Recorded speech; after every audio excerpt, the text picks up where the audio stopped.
What's going on, everybody? Welcome back to the channel. Today is a very exciting day because we are going to be building set number 31168, the Creator 3-in-1 Medieval Horse Knight Castle, complete with 1,371 pieces. This set has 6 minifigures, and it's a huge deal for us castle fans because with those 6 minifigures, we are getting 2 brand new castle factions for the very first time with the Horse Knights as well as the Snake Knights. And this set retails for $130, which I think is pretty fairly priced for what you get. And with it being a Creator 3-in-1 set, there are actually 3 different build options with all of the same parts included in the box. You have your main castle build, as well as a medieval joust, and even a medieval town square with a windmill. And I feel like this review video would not be complete had I not gone ahead and purchased not 1, but 2 more copies of this set so we can fully take a look at and appreciate all 3 build options side by side by side. Plus, I get to build up my Horse Knight and my Snake Knight armies just a little bit more. Welcome to episode 1 of our castle series. Inside the box, you'll find 11 numbered bags, which break up your building stages, as well as the instruction manuals inside paper packaging, which is a pretty big deal because it looks like we're finally seeing evidence that LEGO is transitioning from plastic bags to paper bags here in North America. So let's first start off by taking a look at the minifigures. The first Horse Knight we have here is actually a female warrior, as indicated by the feminine face that we have. She just has the one face print, and I gotta say, I love the Horse Knight minifigures thus far. The white horse with the blue background and the gold trim on the shield, as well as the same logo on the torso, just looks great. She also has some pretty nice leg printing, which you can see right there as I move the shield aside. She proudly carries a sword, and her helmet does close, which allows you to get a nice look at the red plume. I don't really think the red clashes too well with the white, blue, and gold, so I think I'm going to be doing a swap and giving her a blue plume at some point later in time. I also want to bring out one other minifigure here to put next to the Horse Knight, just for comparison so you guys can see what the shields look like side by side. Here's the Dragonborn Paladin that we got from the Dungeons & Dragons CMF series. Same color scheme, although very different animal logo, and I gotta say, I think I'm gonna be using some Dragonborn Paladin armor for some Horse Knight customs because they have very similar styles, especially with that gold trim. So there is our first Horse Knight. And here's our second, the Horse Knight Spearman. He's got the different style helmet, same torso and legs, but of course he is carrying a spear and he looks very happy to do so. Only the one face print for him. And then we have the Horse Knight Archer, which is by far my favorite Horse Knight minifigure included in this set. She has the Horse Knight logo, of course, on her torso, same exact legs as we've seen with the previous 2 minifigures. She proudly carries her bow as well as her quiver with extra arrows. And then the highlight of the minifigure for me is that beautiful blue hood, which just contrasts so well with the blue, white, and gold that carries throughout the minifigure's theme here with the Horse Knights. She also has another face print, so there's her standard face print, and then she has another face where she is winking as if she is shooting off her arrow. There we go, we got her right here. And she also has a hairpiece in case you want to have her maybe roaming around the castle with her hair instead of her hood. Preferably, I think the hood looks way better though. And last but certainly not least, we have our Horse Knight King, and he is everything that you would want in a king minifigure. He proudly carries a sword as well as the Horse Knight shield, and he has a different style leg printing fit for a king on his legs, an epic Horse Knight torso. He's got his beautiful cloth blue cape, which looks fantastic, and then he has this really cool hairpiece which features his crown. And then just like the Horse Knight Archer that we just saw, he does have 2 face prints, one where he's happy and then the other one where he is looking a lot more serious. But I think he is really good, and just like I said, everything you'd want in a king for your castle. Before we get to the Snake Knight, I just want to show off the Blacksmith minifigure, and he is by far the most boring minifigure out of all 6 that are included with this set, but he does have nice printing on both sides of his torso with that vest, plain blue legs, a nice shaggy hairstyle, and one face print where he's looking slightly concerned. Now let's talk about our lone Snake Knight, and right off the bat, the purple and yellow color scheme I think just works so well, especially for a castle faction. If you look at his torso, he's got the beautiful purple, silver, and black print detailing on both the torso and the legs. And if you flip up his beautiful cloth cape, you will see that printing continued on the back side of his torso. He's proudly carrying a sword, and if you pop off his helmet with that awesome yellow plume, you will see that he has not only a serious face, but a scared face as well, and he does have an optional hairpiece that you can opt to put on your minifigure as well. Now, the only bummer or downside with this figure is the coolest part of this figure, and that is the Snake Knight shield. So the Snake Knight shield is a different shape compared to the Horse Knight shield, which I think overall is a good thing because it makes the faction continue to stand out a little bit more compared to others. However, they elected to go with a different style handle. So as you can see, the Horse Knight shield has the L handle, which allows the minifigures to wield the shield in 2 different positions. You don't have that option with the Snake Knight shield, which is kind of a bummer because then when he has his arms down at his side, it forces the Snake Knight logo to be sideways, and that's ever apparent as well when he's riding in on his horse. So here is our lone Snake Knight on his brick-built steed, and we will get into that little issue here in just a moment. But as you can see, when he is all saddled up and riding him, that the Snake Knight shield is in fact sideways. And if you are rolling up to a castle like he is doing in this particular set, and perhaps sharing a message or passing along some information, or even trying to start a skirmish or some sort of battle, that you would want your faction symbol and your shield front and center and proudly displaying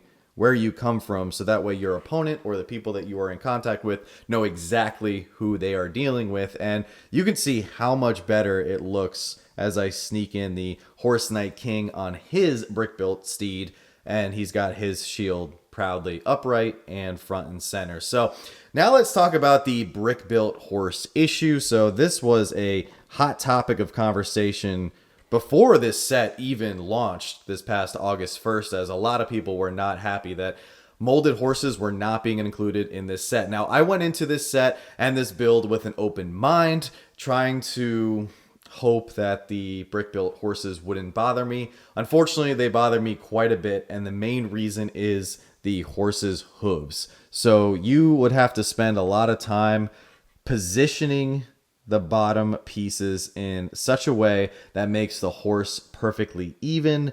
I was unable to do it for either of the horses. I spent a good probably 5 to 10 minutes per horse, and they stand up just fine, but the way they're just built and uneven really bothers me. I think that if Lego included proper bardings for both horses that match their factions, it would have been way cooler. And when you're debuting the Horse Knight faction, you would think of all factions you would want to include molded horses. But Lego elected not to do that for whatever reason. If it was price constraints, if the Creator 3-in-1 team had piece constraints because they had to use, and they probably will have to use these pieces for the other 2 builds, which we will see here in a few minutes. But overall, not a fan, unfortunately, of the brick-built horses. But now let's jump into the main build, which is, of course, the Horse Knight Castle. So here's the main castle build for the Horse Knights, and I love it. I think it looks fantastic from first glance, but we're going to dive right into it. Let me first give you guys a full 360 spin,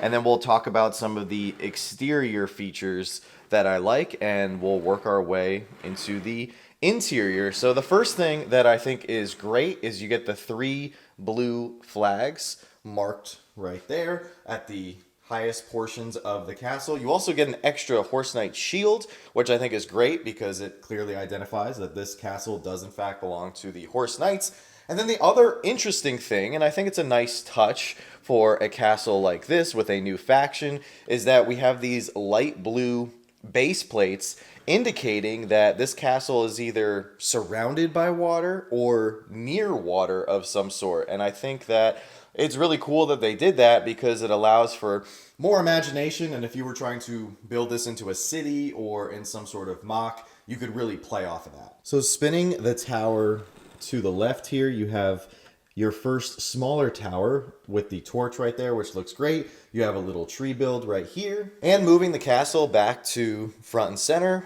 we have the beautiful drawbridge, which can be lowered down and raised back up and held in place thanks to these Technic pieces right here. And if you keep turning the castle this way, you'll get a great shot at the taller watchtower we have right here, complete with the window and then that blue flag right there. And now we're going to rotate the castle completely to the back where you can see that it is open, and we're going to briefly focus in on these interior spaces. So up here we have the tallest watchtower with the torch as well as the blue flag, and plenty of room to place a minifigure to get the best and farthest possible view to see who is coming towards the Horse Knight Castle. Working our way down to the writing or calligraphy room, we have a nice ink pen and some paper, but unfortunately nowhere for anyone to sit should they want to write a message or letter, or if the king wants to put one of his decrees in writing, he's gonna have to do it standing up. Moving over to the other side of the castle here, we have the king's bedroom, complete with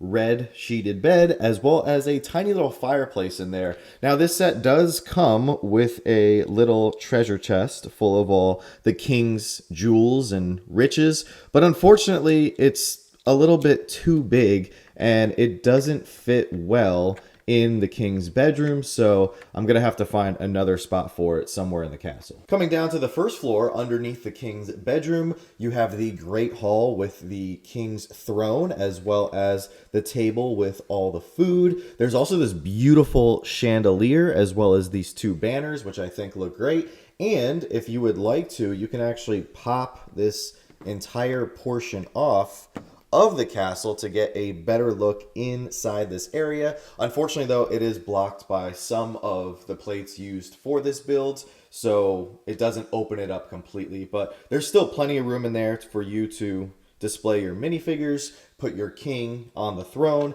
as well as put some other members of the Horse Knight faction at the table. Although I will say it is pretty difficult if you want to get any of your minifigures to sit on the other side of the king's grand table there. Moving over to the other portion of the ground floor, we have a little area where our blacksmith can work, and we have a mini horse stable, which is perfect for our king's brick-built horse to slide right into. So now we're going to turn our castle back around, and I'm going to show you how, thanks to these 1x1 modified bricks with the clips, that this castle can completely open up, which allows for a lot more playability as well as creativity as you get full access of the courtyard. So going from left to right, we have our horse sticking its head out of the stable area.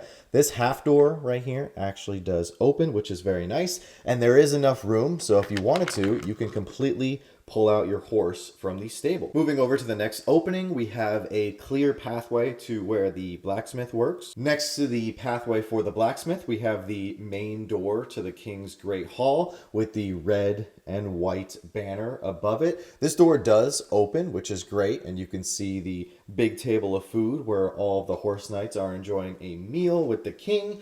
There is a way, if you want to try to take your minifigures, you could put them in through here to try to get them to sit at the other side of the table, but it's not easily doable and will take a little bit of maneuvering. Moving up to the second floor, we have a really nice terrace right outside the king's bedroom, where I would assume he would wake up every morning and come look out to see what his other knights were up to as he enjoyed his morning coffee. I'm sure they had coffee back then, right? And even though this spot is a little exposed, I think this is the best place for the king's treasure chest right outside his room here. However, the king would prefer if not everyone knew where all of his jewels and gold was kept. Now we're going to rotate the castle one more time so you guys can get a better look at the interior of the front wall section. And as you can see, there are plenty of studs where we can place our Horse Knight minifigures, so they have a great vantage point for whomever is approaching the castle, whether it be a friend or foe. So now that we have our minifigures placed and the Horse Knight castle sealed back up,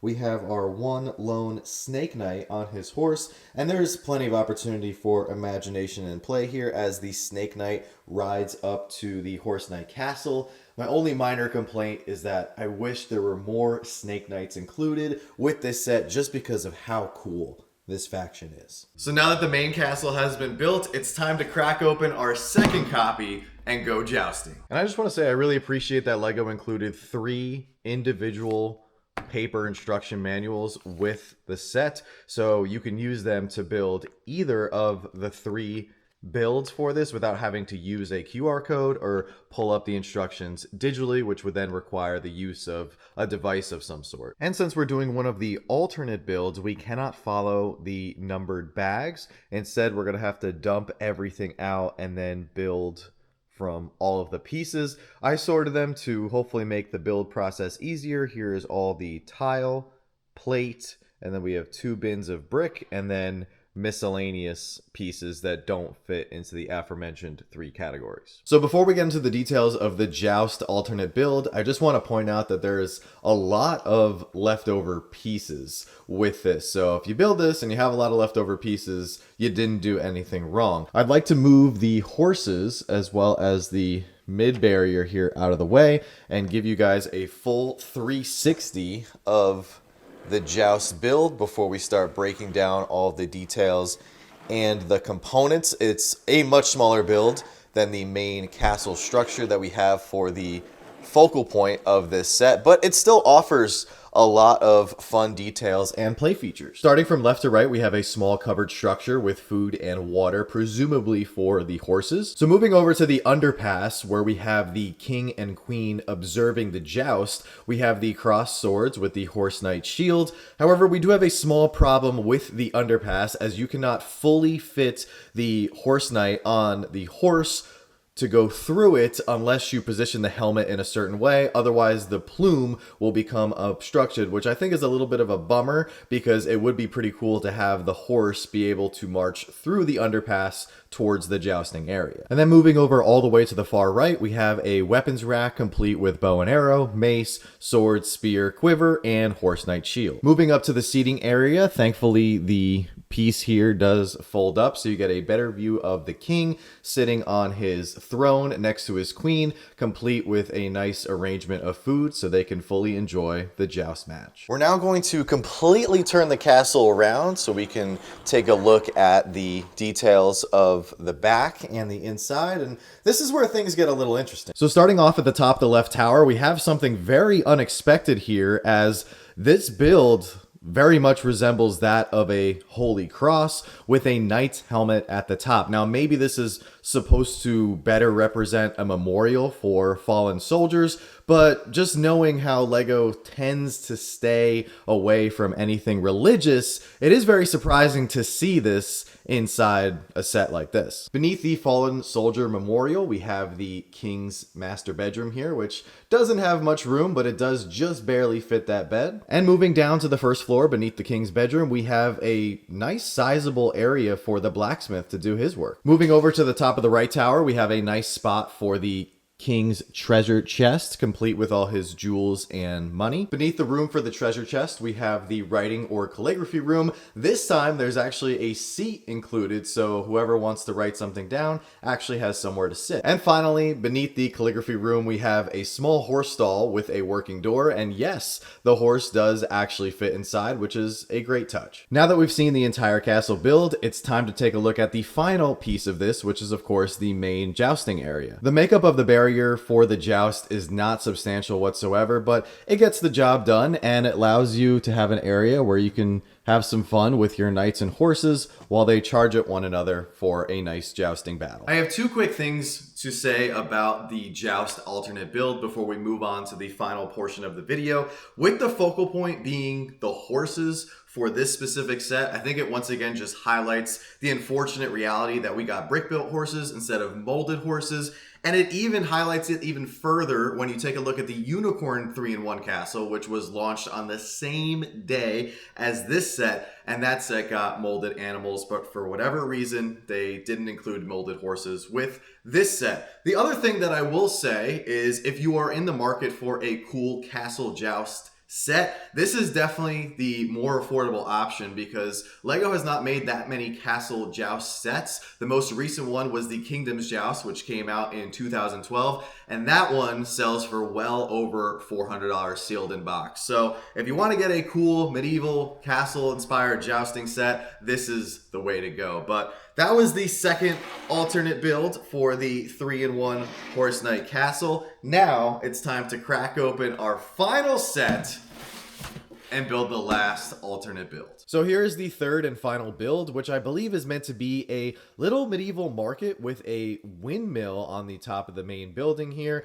And once again, we have quite a few pieces left over. So for just a moment, I'm going to take all of our minifigures and little animal here and put them aside so I can give you guys a full 360 spin of what the medieval market looks like. And due to the use of the hinge bricks as well as the plates with the clips, this build is a little bit all over the place. But starting from left to right, we have a nice little archway with a bell at the top, which our minifigures can walk through to enter into the town square. Moving over to the first main structure here in the build, I'm not quite sure what this room is supposed to be. However, the door does open up and we can see inside. Now you can pop off the roof to see the second floor, which appears to be a little bedroom with a bed there on the side, as well as a little night table with the candle. Now for this next area, I believe based on what the build is trying to be, that this is supposed to be a little area where our horse knights and whoever else happens to come through this medieval market / town square can enjoy the food that they purchase at the next part of the build that we're going to take a look at here in a moment. There's a little seat with that red plate next to a side table with some food on it, but there's also a spot where our knights can hang their helmet as indicated by that snake helmet just sitting there, as well as a table further back into the build which doesn't have any seating or anything, but there is that candle suggesting that if the build was bigger, more minifigures could go back there and enjoy a nice meal. And for the final portion of this build, this is by far the focal point and the highlight. We have the windmill structure with a nice market stall underneath it where our blacksmith appears to be the one selling some food as well as some goods to anybody who should cruise by. Now, just like the other smaller roof on the other structure, this roof is also designed to come off and you can get a better look at what's going on inside here. Unfortunately, there's not much other than the blacksmith standing with some food and the fireplace behind him. So as you guys can see, this build is all over the place and a little rough. Thankfully, though, there is one cool feature that it has to offer, and that is the fact that this windmill does actually spin. Other than that, this would be a really boring build. Just to quickly show you guys the back of the build, there's really only one thing to notate here, and that is this cool door, which is hidden by all the stones, does open up and go into that first smaller structure that we saw. However, there is nothing in that room. I do have one more positive thing to add though for this alternate build. I really like the little sheep that they designed with only a handful of white and black bricks. And I think this cart is a really nice build, even though it's super simplistic. Technically, the wheels do spin a tiny bit with this, which I think is kind of cool. So this is easily by far the worst of the three builds in my opinion. However, now we're going to take all three and put them side by side by side, and I can give you guys my final thoughts. So now that we have all three versions of the Creator 3-in-1 Horse Knight Castle, let me give you my final thoughts. The first thing that I want to say is I think it's incredible that the Creator 3-in-1 design team over at LEGO can take the same bricks and create three distinct models for us as LEGO builders to enjoy. The second thing that I want to bring up here is I bought 3 copies of this set for the intention to build each one and have them all on display so you guys could see what all 3 of them look like side by side by side. If you were to buy one of these sets, build the main castle, break it down, build the joust, break it down, and then build the market windmill version here, they will give you about 6 hours of playtime, because it took me about 6 hours total to build all 3 versions of the Creator 3-in-1 Horse Knight Castle. That's something that I feel can't be overlooked here in 2025 with Lego prices rising and unfortunately us as consumers and Lego fans not getting the same bang for our buck or return in play value with some of the sets and some of the lines that Lego is putting out. Furthermore, I want to talk really quick about the minifigures, and my chief complaint is that we didn't get another or 2 other Snake Knight minifigures, but you have to remember with this set, the Horse Knights and the Snake Knights are 2 brand new castle factions that are exclusive to this set and are likely going to be exclusive to this set for a long time. Heck, we could never see the Snake Knights ever again, or the Horse Knights for that matter, and then they would be forever exclusive to this set. So even though I always recommend buying Lego at a reduced price or buying it during a promotional period where you can use a GWP to sell off and then recoup some of your money on your initial investment, this is a set that I think is actually worthy of buying at that $130 retail price tag. Now, if you can get it on sale or get a better deal on it using some of your insider points, then by all means go for it. I was able to get each one of these sets for $80 because I bought all 3 of these during the recent promotional period for the Sonic Sega controller GWP. I was able to sell 3 of the GWPs for $50 each, thus reducing the cost of my 3 castles here from $130 each to $80 each, which I had to take advantage of, and it just worked out, for a perfect time for me to put this video together.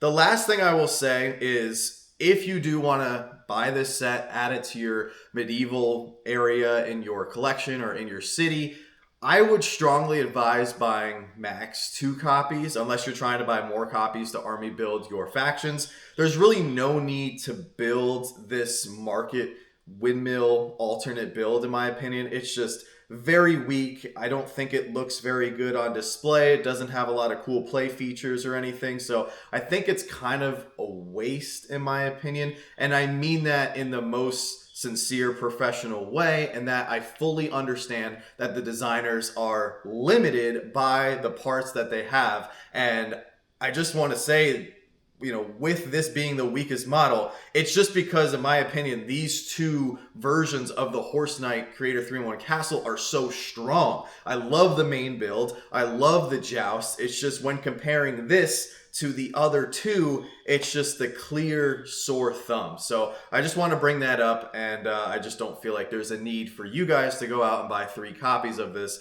I bought 3 copies for the pure intention to show you guys what all 3 look like side by side in this comparison/review video. But it is going to get even better, because in our next castle video, I am going to be breaking all 3 of these Horse Knight Creator 3-in-1 castles completely down, and we are going to be building a mega rebrickable Horse Knight Castle. So stay tuned for that. I am so excited to do that project. I just told Joanna what I was doing. She said I was crazy for building all 3 of these and then breaking them all down. So if you guys are excited to see that, make sure to smash that subscribe button and turn on that notification bell so you don't miss out on Castle Episode 2, because it's going to be a really good one. But I thoroughly enjoyed building all 3 versions of the Horse Knight Creator 3-in-1 Castle. Let me know your thoughts down in the comment section below. Let me know if you've already picked this up for your castle collection, or if it's something that you're waiting for a sale or waiting for a discount on. I would love to hear all of your thoughts and opinions down in the comment section below. But with that being said, I hope you guys enjoyed the video. It took me 3 days to build and film and put this video out, so any feedback, positive or negative, is welcome and much appreciated. So with that being said, don't stop shooting until you score, and we'll see you guys very soon.